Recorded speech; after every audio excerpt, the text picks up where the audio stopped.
I trust you enjoyed your night out. Oh, thank you, Mrs. Monaghan. Yes, I think we, Veronica just rang a few minutes ago. She said we had a wonderful time. Yes, we had a wonderful time. Thank you, Mrs. Monaghan. I'm glad to hear it, Mr. Newton. Before you go, Mrs. Monaghan, we've got a little surprise for you. Have we? Oh, yes. Yes, now, we've been watching you carry the bath water up and down those stairs now for, 33 years, Master Jack. Is it really? Yes, and we've always thought that it must be pretty hard work for you. Well, it is quite, sir. It's 4 flights of stairs. Yes, anyway. And a long corridor. We've thought of something, you see, that should save you a lot of effort, haven't we, Hugo? Yes, indeed. Jack spotted it at the table at Lady Borton's. And I said that's just what Mrs. Monaghan needs, didn't I, Hugo? Yes. Now, if you were to place a bucket on each of these chains, Mrs. Monaghan, now you'll be able to manage 2 at a time. Thank you, sir. Please, not a word. No, our pleasure. Very good, sir. Thank you, sir. It's nice sometimes to see things done the traditional way. Yes, sort of linked with the past, isn't it?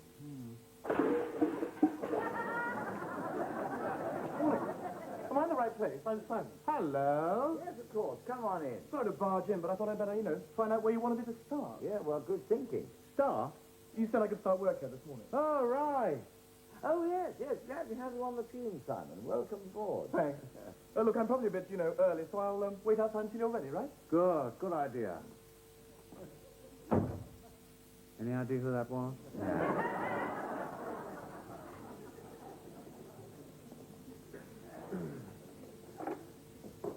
And what was all that about a job? Yeah, it's funny, that. Better ask, really. Simon, do come in. Please, sit down. Now, we said you could have a job. Last night. Last night? At the party. Who were you at the party? Well, no, but Father was. He said you very kindly... Well, all I know is what you wrote on the flannel. Here. Flannel? Oh, yes. S.M. Job. Mowbray and Crofts, 10 a.m. Yes, it's your writing, Jack. Yes. S.M. But that's me, Simon Marsden. Oh, not Tuppy's boy. Yes. Oh. Well. Yes. Now, you want to work here? Well, sort of. Tuppy Marsden. Yes. Now, you forgive my asking this, Simon, but, why? I mean, we've had a certain amount of experience in this field. Yes, you're talking to 2 people at the sharp end, Simon. It's a rough, tough world. Yes. I mean, it's not as if you need the money or anything. No. It's Granny, actually. She says I ought to do it because, well, she reckons one day everyone will have to work. What an astonishing idea. So she controls my trust fund. Yeah. Yeah. Look, I'll tell you what we'll do. We have a partner here who deals with all the fiddly bit. Yeah. And, we'll have a word with him. Well, there wouldn't be any trouble. Oh, no, there'll be no trouble. Once Jack's had a word. Pure formality. Absolutely not. No way. It's out of the question. Well, have a think about it, and when you've decided... There's nothing to decide. Well, take as long as you like. Yeah, well, not too long, actually. We promised he could start today. Look, we're not taking him on. That's all there is to it. No job, nothing. But you've never even met him. Maybe, but I know exactly what he's like. He'll be a chinless, brainless Hooray Henry. Sponging off his family and now trying to sponge off us. I thought you said you'd never met him. Apart from the fact that we don't actually need anyone. And if we did, I can think of about 2 million people I'd rather employ than some half-wits you happen to dredge up at a party. I think half-wit's a bit strong. Oops, sorry. I was just wondering where the ice was. In the fridge, Simon. Super. Right. Now. And the tonic. Ah, yes, you'll find the tonic in the drinks cupboard with a lemon on top. Marvellous. Right. So, Sorry, the ice was... In the fridge. Right. Fine. And the lemon? Mrs. Monaghan, could you take a gin and tonic up to Jack's office, please? Super, thanks. Poor chap's never had a job before, you know. Oh, I see. Not just a half-wit, an idle, inexperienced half-wit. Well, possibly. But you see, you're allowing yourself to get sidetracked, Alan. That's not the issue. Yes, it is. Oh, no, it's not. You don't seem to understand. We made a promise. We gave our word. We told his father Who's a very old friend. that we'd give the lad a job. Jack even wrote it down. Here we are.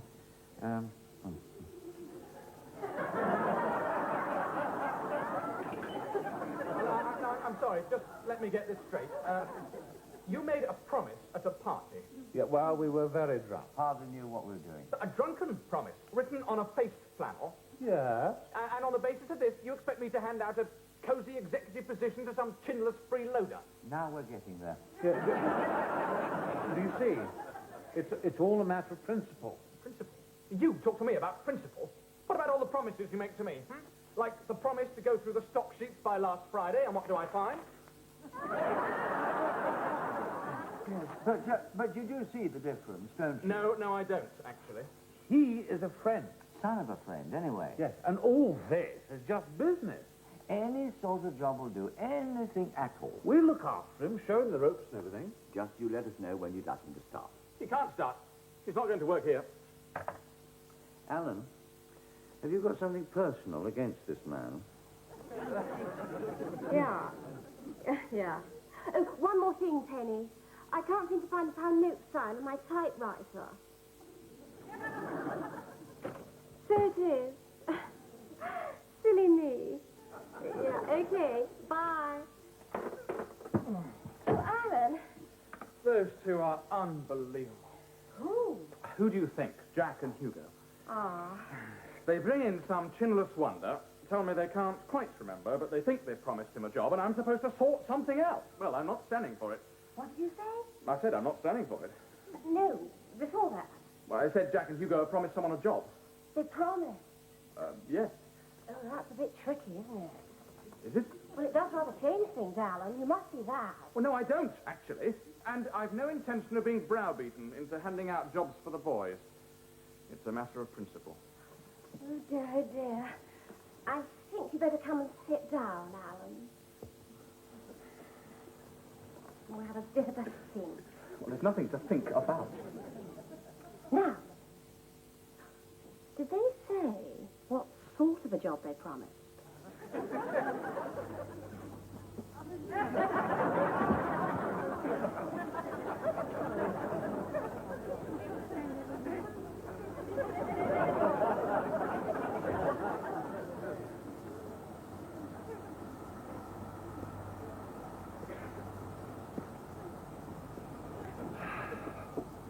I'm really awfully grateful to you both.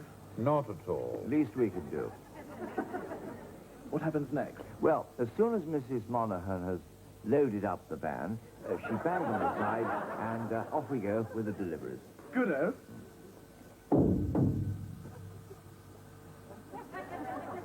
Well, shall we start with it? Or shall we wait until a dry weekend? Whatever you say, Hugo. I'm just the new boy.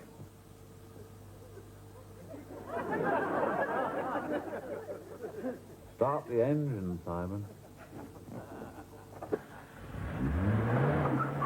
Not bad, Simon. Not bad at all. We normally turn left, of course, as it's a one-way street, but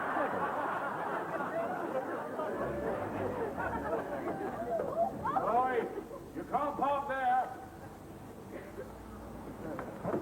Mr. Mowbray. Mr. Walker. John, how are you? I'm very well, thank you, sir. Lovely to see you. This is Tuppy Marsden's boy. He's looking after deliveries for us. Very pleased to meet you, sir. Excuse me, could you... Just a moment, madam, please. I've got some wine to go round to the kitchens, John. I wonder if you could...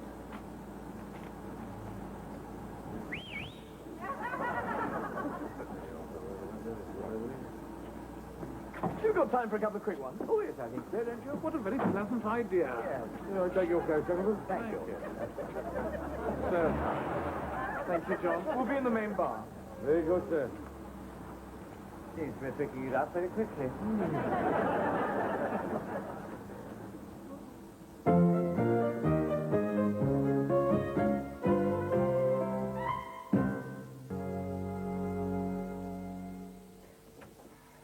You seen Jack and Hugo? There are. What have we done now? Nothing. As a matter of fact, I wanted to apologize to them. Seems I was quite wrong about Simon. Were you? Oh, I must have been. How does he deliver so much in a day? The sheer number of cases he must unload. It's actually been quite an inspiration to me. Where's the photocopier? Oh, under here.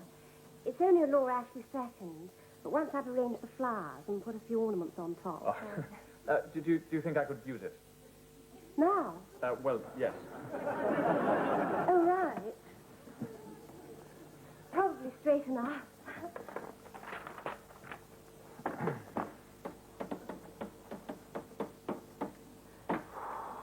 Do you have any idea what that does to me, Alan? What? What you're doing? I'm using the photocopier, Griselda. It's the way you're doing it, though, isn't it? It's the way you know where all the buttons are without even looking. The sleeves rolled up, tie loose, collar open. It's all so businesslike. Come off it, Griselda. Now, if I reduce all this to A4, I can do a single-page fax direct to the shipping company. God, you're doing it again. Yeah, but someone might come in. Jack or Hugo. I counted her out. Yeah, but what if they come back? They get in the car now, there's someone in the back car.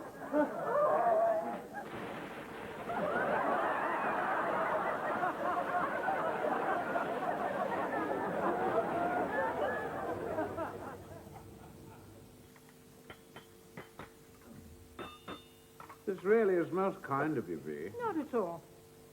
We're much more civilized than going to a garage. Well, of course, it's very good for Harmsworth, too. Everything's fought and run over his legs. He's a bit windy by getting under the car. Perhaps this will help him get his nerve back. I thought so. How's it going, Harmsworth? Harmsworth? Yes, sir? Mr. Walker was wondering how it's going. Oh, very well, thank you, sir. Jolly good. I nearly had the bolt in place that time. Yes, splendid. They're little devils to fix, sir. I was just saying that... Yes, once all I right, told the- Harmsworth. We don't need your life story. I hear you've given Simon Marston a job. Yes, we have. Isn't that rather ghastly for you? Oh, I don't know. He's not all that bad, is Oh, he? yes, he is, Jack. Come on. He's awful. Well, a bit awful. I've had Labradors put down, had more brains than he has. Yeah, but he gets that from his mother, you know. And he steals things. Oh, youthful high spirits, Bee. It's only wine, usually. Yeah, and God knows you've got enough of that. Yes, I mean, the way I look at it, you put a perfectly healthy young man into a cellar full of bottles, what do you expect, It's really? been rather fun covering up for him, hasn't it? Well, I think he's jolly lucky to have you two put up with him. I suppose these parties are his way of saying thank you. Parties? I heard he was throwing 2 or 3 a week. Parties. Yes. No, I'm afraid you must be mistaken there, Bee. Yeah, he hasn't got anywhere in London to throw a party, has he? Well, he doesn't need to have, does he? He's got... I'm sure I've got one somewhere.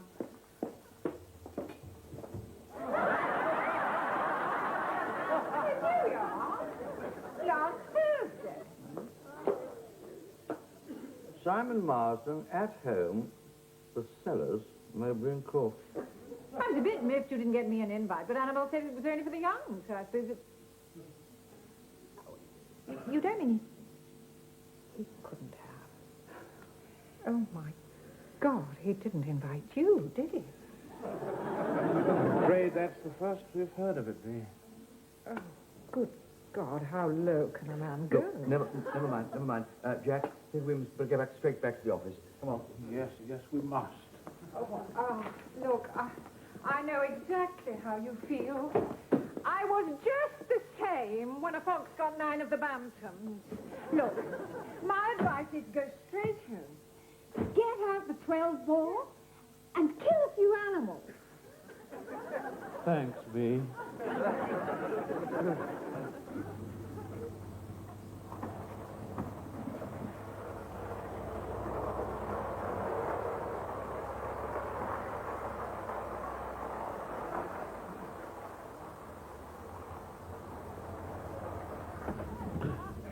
if he even invited us to one of them. Well, the awful thing is, it quite sort of destroys one's faith in humanity. But you can't trust Tuppy Marsden's boy. Quite. Quite.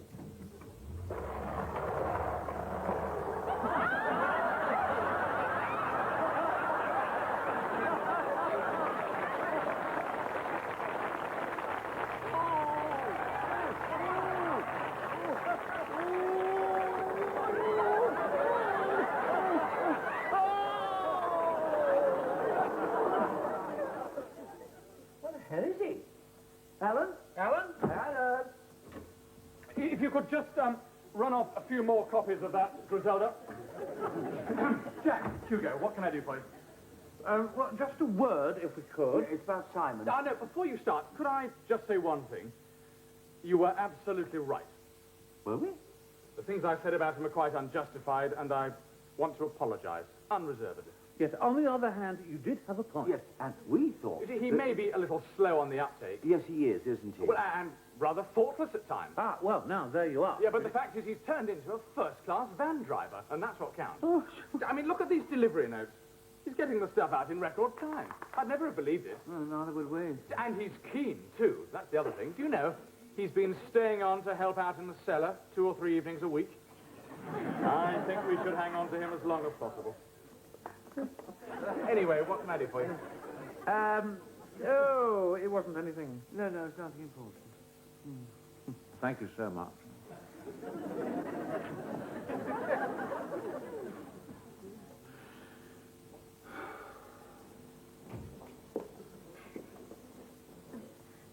I've got a little surprise for you two. Really? Made it specially for you. There. There. What do you think? That's the drinks cupboard, Grizzle. I know. Well, what happens if you want to drink? Nobody wants it. Honestly, one tries to give one's workplace a woman's touch, and then one gets... Are you two all right? Yes. Oh, yeah. Sure. Nothing I can do. No, I don't think so. Sadly. Thanks all the same. Oh, Sweet of you to offer, though. It's Simon. Simon. He hasn't been pestering you as well, has he? Pestering? I wouldn't put it past him. As far as I can see, if it moves, it's on it like a ferret. Really? Honestly, if he grabs my chest once more and says, hi there, blah, blah, blah. Oh, good heavens.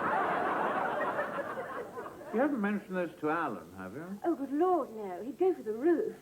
Would he? But I wouldn't worry him with a thing like that. Well, I wonder. You'll forgive me, Griselda, if I speak for a moment as your godfather, but I think the important thing here is the moral issue. Yes, Jack's got a point there. I think Alan has a right to know. But won't it get Simon into trouble? Well, that's just a risk we'll have to take. You tell Alan, eh? In fact, why not do it straight away? Oh, well, if you think I... Yeah, and don't forget to tell him about, Blah, blah, blah. Right. It might work. Well, we'll just have to wait and see. It's 3:45 now. However, this afternoon I happened to be glancing through the 1984 Employment Act and noticed that under Clause 18, Section 37, Subsection 4, we were not actually entitled to employ him, not on a YTS scheme, so sadly I've had to let him go. What, do you mean he's gone? What, already? Well, I'm very sorry. I know he was a personal friend, but we are talking about the law of the land. I don't understand a word of this. It's very technical. Well, I'm sorry, I can't pretend we're anything but disappointed, Alan. But if that's the law of the land, Yeah, you're quite right. Yes, honesty is the only possible course. whatever the personal cost. Quite. I mean, it's a matter of principle, isn't it? Oh, good, good. Listen, do you have time for a drink? The new Montrachet's just in. Oh, yes, well, that'd be very nice. Oh, good. Right. You know, in all the time he's been here, which must be about, 6 months? 6 months. Yes, that is the first occasion he's ever told a direct lie. He did it very well, didn't he? Oh, yeah. Clause 18. No blushing, you look just straight in the eye. Yes, my heart quite warmed to the fellow. It's also the first time he's ever offered us a drink. Yeah. Oh, wouldn't it be nice if the three of us could be chums as well? Oh, wouldn't it? Yes. Here it is. Aha. Aha. Now, I've been thinking about what you said about honesty. All right? Oh, being a matter of principle. You see, all that stuff I said about Clause 18, well, it wasn't true. Wasn't it? No. No, as a matter of fact, I found he'd been harassing Griselda in a rather... Anyway, I just used that as an excuse to get rid of him. I thought I ought to tell you. I mean, God knows, we've been working together here for... 6 months? For 6 months. And if we have to lie to each other after all that time, well, what does that say about any of us, eh? Good Lord, is that the time? Yes, I think we better be going. But what about your drinks? Such a nice idea. Yeah, some other time, Alan. We look forward to it.